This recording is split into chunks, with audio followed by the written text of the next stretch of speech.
apart from the three accused whose presence at the place of occurrence was not accepted. The trial court also doubted the presence of two out of the three eyewitnesses. Stop.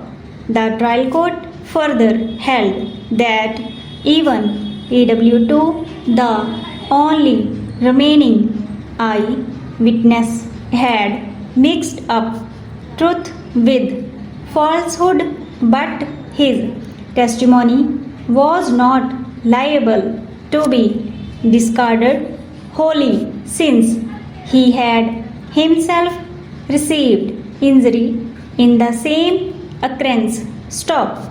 In regard to the injury, the trial court came to a truly amazing conclusion. Stop.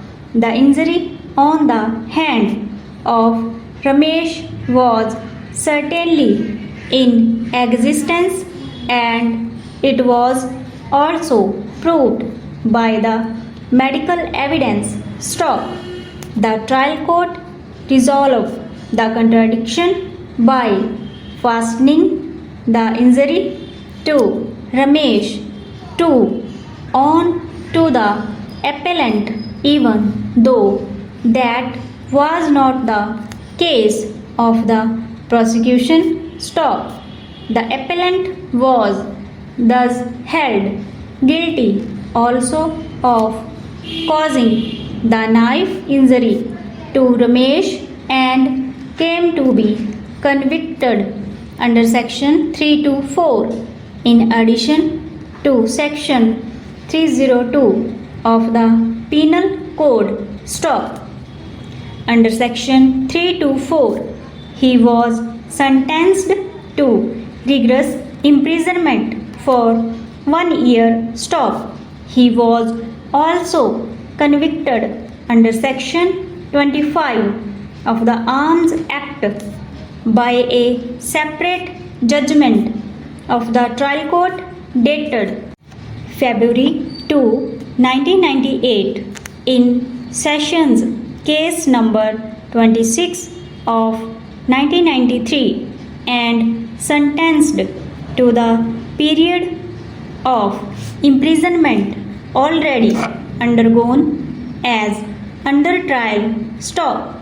Against the two judgments of the trial court, 3 appeals were filed in the High Court. Stop.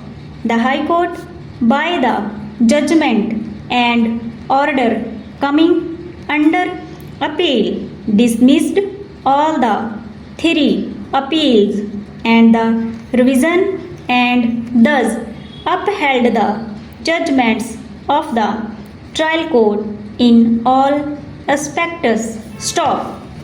The senior advocate appearing for the appellant assailed the High Court and the trial court judgments and contended that the appellant's conviction for the offense of murder was not sustainable both in law and on facts.